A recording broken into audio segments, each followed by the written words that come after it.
¿Se acuerdan que en la última clase habíamos terminado con las creencias irracionales de Ellis, con las ideas irracionales? Y ahora vamos a adentrarnos al modelo cognitivo de Beck.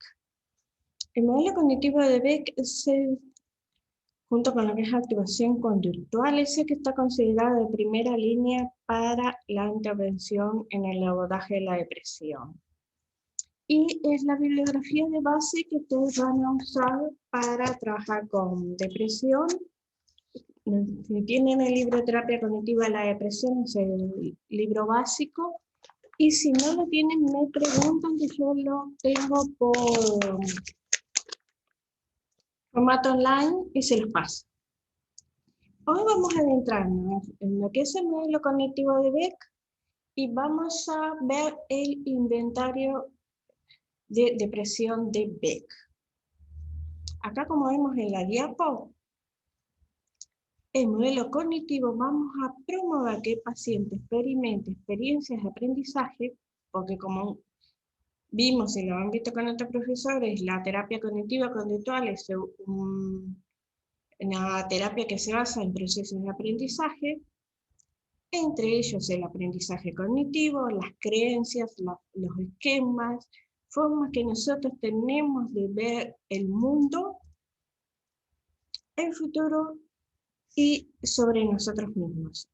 Nosotros aprendemos creencias que son centrales a la hora de nosotros conceptualizarnos a nosotros, al mundo y a nuestro futuro, que se expresan a través de lo que es la tríada cognitiva que vimos en la sesión pasada, a través de lo que son las distorsiones cognitivas, que son alteraciones en la percepción de la forma en que nosotros conceptualizamos a lo que nuestros procesos internos y externos, y a través de los esquemas de expresógenos. ¿Qué vamos a hacer nosotros en el trabajo con el paciente con depresión? Vamos a trabajar para que el paciente pueda tener experiencias de aprendizaje, ya que las experiencias es lo que van a originar un cambio, y en donde el paciente pueda poco a poco empezar a controlar las cogniciones, o sea, los pensamientos automáticos. Vieron que están los pensamientos automáticos, las creencias intermedias y las creencias centrales. Los pensamientos automáticos negativos son los que vienen de forma rápida, muchas veces a través como imágenes, y el paciente le da valor de verdad. Siento esto es así. Identificar las relaciones entre cognición, entre los pensamientos, el afecto y la conducta, a través de nosotros modificar los pensamientos automáticos de corte negativo, y cuando vayamos más profundo a través de la modificación de las creencias intermedias y con las creencias centrales, podemos promover cambios a nivel de las emociones, o sea, los afectos y las conductas del paciente. Desde el modelo de Beck, nosotros a través de intervenir en los pensamientos, en las cogniciones, podemos promover cambios en las emociones y en la conducta del paciente. Examinar la evidencia. Esto es muy importante. Van a ver que en el debate socrático, en todas las técnicas de intervención cognitiva, se apunta mucho a que el paciente pueda ver, bueno, ¿cuál es la evidencia que sustenta este pensamiento distorsionado que tengo? Y lo vamos a hacer a través de varios recursos: continuo cognitivo, redes de debate socrático, experimentos conductuales. Bueno, tú decís que tenés determinada creencia. Vamos a comprobarlo en el mundo real si esto es así. Entonces le pedimos que a través de un experimento corrobore a través del mismo la veracidad de esa creencia, ese pensamiento o esa incluso distorsión cognitiva que sustenta el funcionamiento desadaptativo. Vamos a sustituir las cogniciones, o sea, los pensamientos, creencias desadaptativas, irracionales, por otras más realistas. ¿Esto qué quiere decir? Que nosotros apuntamos mucho a flexibilizar. Nuestro trabajo como terapeuta tiene un enfoque muy importante desde el punto de vista de flexibilizar. Bueno, ¿qué creencia te sería más funcional, más adaptativa? ¿Se acuerdan cuando vieron a Ellis? Que una de las creencias, de las ideas racionales más básicas de él era: necesito la aprobación, el afecto de las personas significativas en mi vida, y si no lo tengo, no lo puedo tolerar. Bueno, ¿qué tal si lo promovemos por, bueno, es agradable tener la aprobación de las personas significativas, pero si no lo tengo, eso no implica que no tenga valor como persona. O tampoco, si no tengo la aprobación de algunas personas significativas, no quiere decir que sea tan intolerante, tan horrible, tan catastrófico, que no pueda tolerar eso.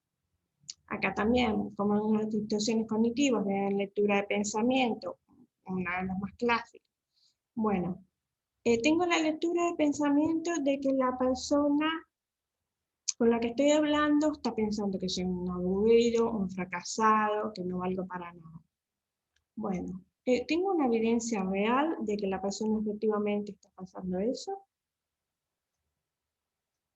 Quizás efectivamente está poniendo cara a que no le interesa lo que le estoy contando, pero puede verse exclusivamente a mi valor como persona. Puede ser que esté cansado, puede ser que haya tenido un mal día, o puede ser que efectivamente no le interese lo que le estoy contando. Ahora, de ese interés, ¿se deduce que yo soy un fracaso total como persona? Y ahí vamos flexibilizando todas las distorsiones, creencias, pensamientos, buscándolas por adaptarlos a un enfoque más realista y también más flexible, y que le genere menos malestar al paciente. Aprender a reconocer y modificar las creencias erróneas que causan que el paciente distorsione sus experiencias. Nosotros desde el abordaje cognitivo-conductual enfocamos mucho para que no solamente somos nosotros lo que orientemos al paciente a identificar sus creencias erróneas, sus pensamientos desadaptativos, sino que ellos mismos incorporen las herramientas para que ellos puedan hacer como en el futuro como una, vamos, una autoterapia, que ellos mismos puedan identificar. Bueno, estoy teniendo este pensamiento de corte negativo. Incluso cuando yo no esté en terapia con nosotros, obvio, este es un aprendizaje que queda para toda la vida del paciente y es lo que promovemos. Justamente un cambio en el proceso y que haya un aprendizaje. Bueno, el paciente después, terminó la terapia con nosotros, hace tiempo, tiene un pensamiento negativo. Bueno, el paciente ya adquirió las herramientas y me identifica, estoy teniendo este pensamiento negativo. Bueno, ¿qué evidencia hay que sustente este pensamiento? ¿Qué sería un pensamiento más adaptativo, más funcional, más realista y más acorde a las circunstancias? Si se genera este suceso negativo, ¿necesariamente implica que todos los sucesos negativos a futuro serán así?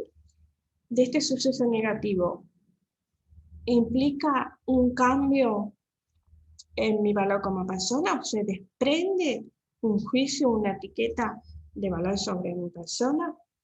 Y eso es importante que nosotros lo vayamos trabajando, para que, si bien nosotros al principio de la terapia, eso lo vamos a ver más adelante, nosotros hacemos como mucho énfasis como terapeuta a partir de la psicoeducación, le vamos mostrando todas las posibilidades, los argumentos en pro, en contra de tener ese pensamiento, hacemos experimentos conductuales, usamos técnicas cognitivas, lo movemos, le sacudimos su aparataje tan consolidado, pero la idea es para que el paciente pueda ir incorporando esas herramientas y después sean propias del paciente. Porque como ven, esta es una terapia que no apunta hasta años de terapia, sino a poder generar un proceso de aprendizaje, trabajar obviamente en la prevención de recaídas, y en la prevención de recaídas uno de los grandes elementos va a ser que todas las técnicas cognitivas que nosotros estuvimos trabajando para generar ese proceso de aprendizaje, que el paciente las incorpore y después las pueda replicar en sí mismo como una autoterapia.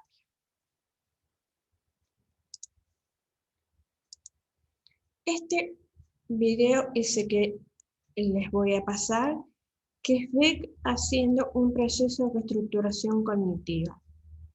Y acá van a ver que es bien interesante, vean este video, que Beck trabaja con una idea general de fracaso que trae la persona que va a consultarlo, y en ese video Beck, en vez de trabajar con lo que sería la creencia más básica, más central de fracaso, va desglosando y buscando la evidencia en cada uno de los argumentos que el paciente le va poniendo acerca de por qué él es un fracaso. Van a ver, bueno, soy un fracaso como esposo. Bueno, ¿en qué se basó ese pensamiento? Bueno, por el suceso que pasó en la mañana de que mi mujer se fue sin saludarme. Bien, ¿y no estaría pasando algo más que pudiera ocasionar que tu esposa se fuera sin saludarte? Con los adolescentes, mis hijos se vienen peleando, por tanto fue un fracaso como padre. Bien, ¿no será que mayormente los adolescentes discuten, pelean, tienen esa época de rebelión, independiente no solamente de sus hijos, sino otros hijos, de otros padres que están pasando en una situación, y para tratar de buscar la evidencia, en algunos casos normalizar, y cuando menos normalizar, normalizar la evidencia, no normalizar de minimizar las diferentes creencias que va teniendo el paciente que le provoca malestar y sufrimiento. Entonces, un trabajo bien interesante, yendo parte por cada uno de los planteos que le trae el paciente acerca de su malestar. Acá, Aaron Beck, que es el que ven en el video, y Judith. Judith es la que ustedes habrán visto de los elementos básicos de terapia cognitiva, y también la que escribió de terapia cognitiva para los pacientes desafiantes, es la hija de Aaron, Judith. Y en la terapia cognitiva vamos a ver como elementos básicos la estructura formal de las sesiones y los problemas en que se centra. Esto, estructura formal de las sesiones respecto a la terapia tradicional, básicamente tiene que ver con lo que es la diferencia con el psicoanálisis. Cuando dice terapia tradicional, se refiere a la terapia psicoanalítica clásica. Recordemos que Beck, en un comienzo, él era psicoanalista. Estaba un poco en el tema del psicoanálisis. Y el empirismo colaborativo, antes de pasar al empirismo colaborativo, el problema en que se centra es que la terapia cognitiva es una terapia centrada en objetivos. Quiere decir que vamos a intervenir sobre determinados objetivos. La terapia de segunda generación se enfoca en objetivos, a diferencia de la tercera generación, a lo que sería DBT que va entre la segunda y la tercera, pero lo ponen como la tercera generación, DBT, FAB, que es psicoterapia analítica funcional, que no es psicoterapia analítica en psicoanálisis, es FAB, psicoterapia analítica funcional, todo lo que son las psicoterapias que también usan mindfulness de tercera generación. Bueno, veíamos que tienen dos grandes aspectos: el empirismo colaborativo. ¿Esto qué quiere decir? Que es el terapeuta cognitivo participa activamente. Y esto es importante. Nosotros nos involucramos en el proceso terapéutico. Estamos en el mismo bote que el paciente. Definimos los objetivos en conjunción con el paciente, trabajamos, entre los dos vamos construyendo, debatiendo, cuestionándonos también con el paciente, los experimentos, los resultados de los experimentos, las creencias, las evidencias. Vamos haciendo todo este proceso en conjunto con el paciente. Esto es importante. Y el paciente se involucra activamente. Yo les digo, generalmente en la primera sesión, muy en broma, pero muy en serio, yo te voy a hacer trabajar. Los pacientes se suelen reír y les digo, es un poco en broma, un poco en serio, y en real, te voy a hacer trabajar. ¿Por qué? Porque si queremos generar un proceso de aprendizaje, ¿cómo se produce el proceso de aprendizaje? Con el permanente debate, con el permanente práctica, con el permanente cuestionamiento. Así es que aprendemos.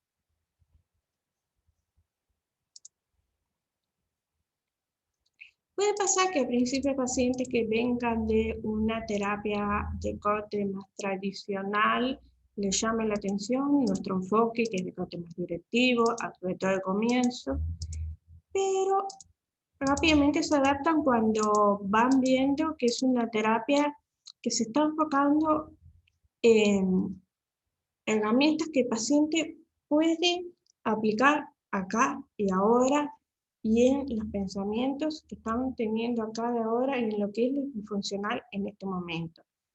Porque la terapia cognitivo-conductual es una terapia que no conoce pasado, lo toma en cuenta, pero interviene en el presente.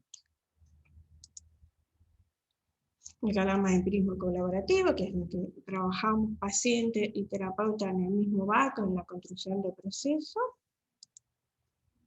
Lo que decía al principio, sobre todo en el paciente con depresión, vamos a ser más activos, vamos a hacer más muleta, básicamente. Quiere decir que lo vamos a ir llevando más al paciente, dándole más tareas, activándolo. La pedagogía de activación conductual se basa mucho en eso, en que un paciente incremente su nivel de actividad, pero con el abordaje de las condiciones, además de lo que tiene que ver con la activación de las conductas, vamos a nosotros trabajar en, bueno, mucho identificar las creencias centrales, las creencias intermedias, los pensamientos automáticos, psicoeducar al paciente,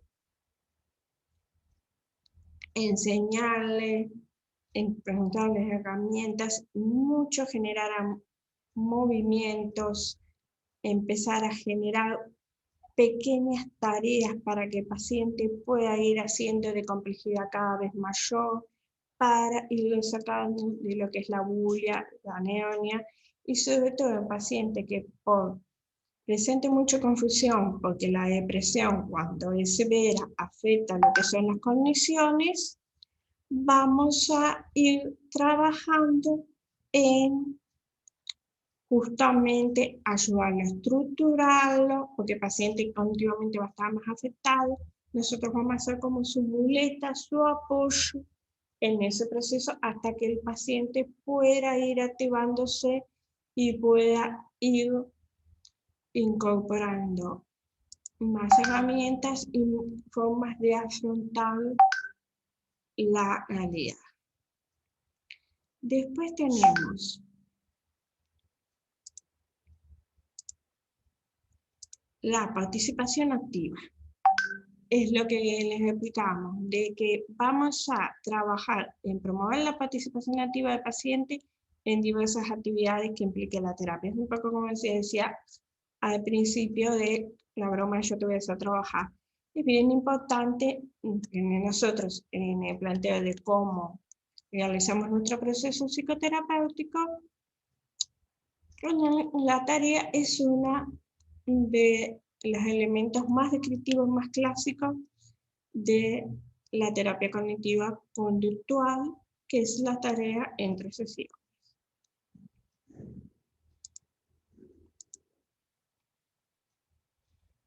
Bueno, lo que decíamos en el abordaje terapéutico, realizamos una investigación empírica de la experiencia interna del paciente, los pensamientos, sentimientos, inferencias, respuestas automáticas, los pensamientos automáticos, investigación empírica, que decir, buscamos la evidencia a favor, en contra, qué sustenta dicho pensamiento, si se origina ese pensamiento, cuál ha sido efectivamente lo que está atrás, que puede sostener la veracidad o no de ese pensamiento, y sobre estos pensamientos, sentimientos, puestos automáticos, es que se van a formular las creencias estacionales del paciente que veíamos de sus experiencias en el mundo. Y estas hipótesis, el paciente dice, yo soy de esta manera. Bueno, si soy de esta manera, vamos a contrastarlo. Efectivamente, tú eres de esta manera, eres un fracaso en todo. ¿Conoces a otra persona más fracasada que tú? ¿Cuánto te pondrías de 0 a 100 como persona fracasada? Bueno, y ahí, esto por ejemplo está diciendo un modelo continuo cognitivo. Otro puede ser que a personas confiables en su entorno, con lo que tenga también confianza, le pregunte, ¿tú piensas que yo soy un fracasado? O también, si un amigo estaría pasando por la misma situación que estás pasando tú, ¿tú considerarías que tú eres un fracaso, que él es un fracasado? Raramente te diga, no, mi amigo es un fracasado. No, está pasando por un mal momento, que tiene que salir adelante, pero no es un fracasado. Y ahí el paciente, a través de la toma de perspectiva, diciendo, bueno, sí, porque soy tan duro conmigo mismo. Van a ver que el paciente con depresión es muy duro consigo. Tiende a castigarse mucho y a considerarse culpable.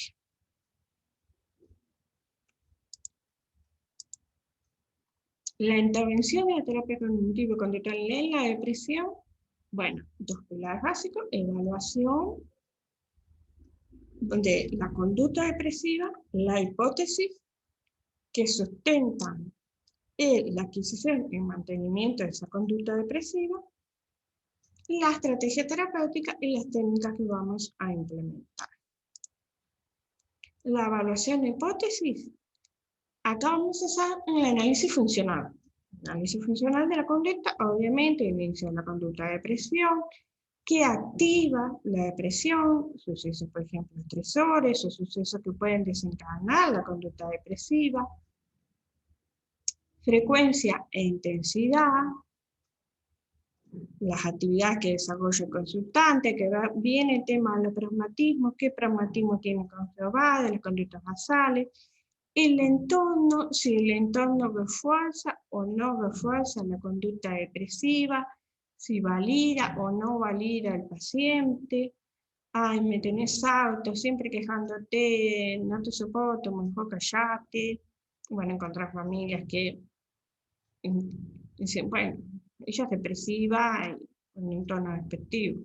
Lo que pasa es que ella es depresiva, no le pidas mucho porque ella es depresiva. Entonces ya directamente la invalida. Acá el análisis funcional es bien importante porque podemos encontrarnos en el contexto, en el entorno del paciente, diversas circunstancias que refuercen el mantenimiento de la conducta depresiva. La motivación y expectativas acerca del tratamiento. Esto es bien importante, preguntarle al paciente qué es lo que espera lograr en el proceso psicoterapéutico. Porque acá también, como hablamos que es una terapia basada en el empirismo colaborativo, es bien importante escuchar al paciente qué es lo que espera acerca del proceso. Información acerca del desarrollo de las creencias, cómo las mismas se mantienen en el presente. Vieron que la terapia cognitivo-conductual tiene un gran énfasis en la parte de la psicoeducación. Nosotros vamos a psicoeducar no solamente acerca de la terapia cognitivo-conductual, sino le vamos a explicar lo que son la tríada cognitiva, los esquemas depresógenos, las distorsiones cognitivas, cómo se adquirieron, si hay elementos, por ejemplo, un familiar depresivo que puede también haberse adquirido por lo que es el aprendizaje social, el vicario, cómo se fueron construyendo las cogniciones, también cómo se mantiene la conducta depresiva, acá tenemos todo lo operante, también algún suceso estresor que haya sido de alguna manera un puntal, y acá podemos ver también la presencia del aprendizaje de condicionamiento clásico. Ahora tenemos el estilo atribucional, que es lo que vimos en la clase de Bandura, comunicacional, como la persona qué estilo de comunicación tiene, pasivo, pasivo-agresivo, agresivo directamente. Difícilmente una persona con depresión esté usando un estilo asertivo de comunicación. Y acá es importante también cómo el paciente plantea las demandas a su entorno y cómo responde a las demandas de su entorno. Porque acá también puede estar tallando en que la conducta depresiva se mantenga. La autoestima, el paciente, obviamente características de personalidad, porque la depresión aparece configurada como un trastorno en el G1, pero también puede haber elementos que complejicen el abordaje de la depresión, que uno ve que a veces interviene, trabaja, y se le hace difícil la intervención, o que uno de repente empezó a trabajar la depresión. La conducta depresiva disminuye y nos encontramos atrás que se hace más presente los elementos de personalidad, de rasgo de personalidad, o incluso puede también un trastorno de personalidad. Hechos y datos que confirmen su creencia en el fruto, porque efectivamente puede haber algunos elementos invalidantes que no solamente son la percepción negativa del paciente. En este caso, ¿cómo poder trabajar para que esos hechos invalidantes no, o sucesos estresores o elementos del contexto que efectivamente afecten, que no se conviertan en algo generalizante, que el paciente haga una visión desesperanzadora del futuro y de sí mismo a partir de esos elementos. Ideas de autoeliminación, básico, preguntar cuántas veces, si están presentes, si el paciente no solamente las piensa, sino si la ha visto planeando, cómo han sido, aplicación de cuestionarios, el BDI, que es lo que vamos a ver ahora, el PBQ, que es el cuestionario de creencias de Beck, el Personality Belief Questionnaire, ELIS también, el inventario de creencias situacionales de ELIS. El BDI es el que vamos a ver ahora. Presencia de otros síntomas de depresión con anterioridad. Vieron lo que les decía, que cuanto más recurrente la depresión, más compleja es su intervención. Cuanto más episodios ha tenido de caída, más compleja es su intervención y más tendencia a la cronicidad. Y también de otra sintomatología, probablemente hay un riesgo de comorbilidad bastante importante con trastornos de ansiedad, trastornos de personalidad. Después, ahora vamos a ver el inventario de depresión de Beck, que se los mandé. Es de 1996 e incluye los nuevos síntomas depresivos del DSM-4. O sea que vamos a ver, Beck se basa, se asienta sobre el DSM-4. Acá este es el que les mandé, van a ver que cuesta 21 grupos enunciados. Es autoadministrado, o sea que el paciente lo puede llenar perfectamente en su casa. Yo siempre se les doy online, si tienen alguna duda que me pregunten, pero es muy fácil llenar. ¿Cómo se ha sentido en las últimas 2 semanas, incluyendo el día de la fecha que el paciente se autoaplica? Esto es bien importante. en las últimas 2 semanas. ¿Y por qué es interesante las últimas 2 semanas? Porque lo podemos ir aplicando de nuevo para ver la evolución del paciente. Ya que incorpora las últimas 2 semanas, podemos aplicar el inicio de tratamiento y después irlo aplicando de nuevo a ver cómo el paciente va evolucionando. Van a ver, marca un círculo, vamos a ver ahora, que eso se les mandé un gatito, el círculo correspondiente al enunciado elegido. Si varios enunciados del mismo grupo le parecen igualmente apropiados, marque el número más alto. Verifique que no haya elegido más de uno por grupo. Y acá, esto va a haber una diferencia con el que ustedes ven que aparece en el libro de Beck. En el libro de Beck, en el apéndice, en la página 374, van a encontrar que se durante la última semana, en vez de 2, y si dentro de un mismo grupo hay más de una afirmación que considere aplicable en su caso, márquela también. A mí, particularmente, prefiero el cuestionario que se los estoy mandando. ¿Por qué? Porque si el paciente marca más de uno, afecta el corte. El corte quiere decir la evaluación. Entonces es mejor que el paciente marque un punto, o sea, un de los ítems, por ejemplo, que marque uno de los ítems y no que marque más de uno dentro del 2. A ver, no espero que las cosas funcionen para mí y a su vez siento que no hay esperanza para mi futuro, que solo puede empeorar. En este caso iríamos el más alto, pero yo en este caso iría por el que está acá de que marque el número más alto en vez de que marque los dos, porque si bien no puede dar elementos desde el punto de vista cualitativo, afecta la puntuación final, el número de corte. Si ven, tómenlo como cualitativo, pero para el corte quédense con un solo número, porque si no les va a cambiar la puntuación final. Entonces acá siempre mejor escoger uno de cada uno de los 21 grupos.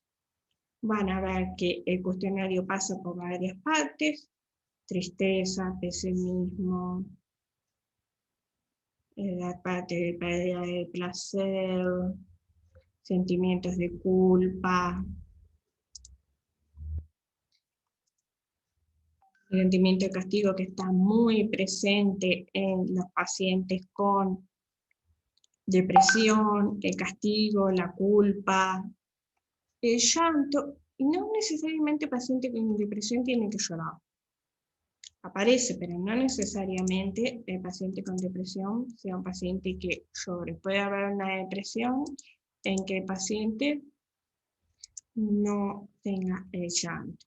Bueno, la agitación, pérdida de interés, indecisión, ustedes vean que son todos elementos que aparecen en la depresión, de valorización, si creen que no es valioso, van a ver que aparecen mucho de las creencias centrales acá, como no soy valioso, siento que estoy castigado, me siento culpable. Bueno, obviamente los cambios en los pragmatismos, en el apetito, a nivel atencional, la dificultad de atención, el cansancio y pérdida de interés. Importante, punto de corte. Acá la van a ver. A cada uno de los puntos, el paciente tiene que puntuarlo del 0 al 3. Si marcan acá, les pongo un ejemplo.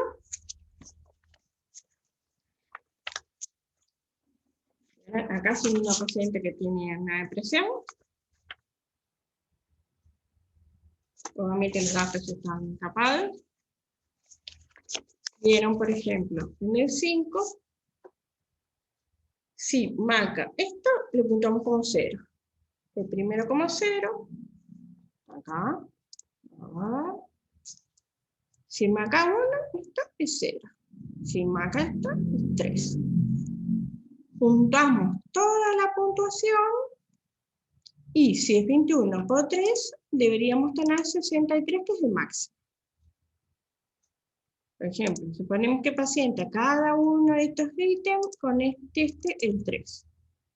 Que se me hace como muy difícil interesarme para algo, estoy tan inquieto, agitado, tengo problemas para tomar cualquier decisión.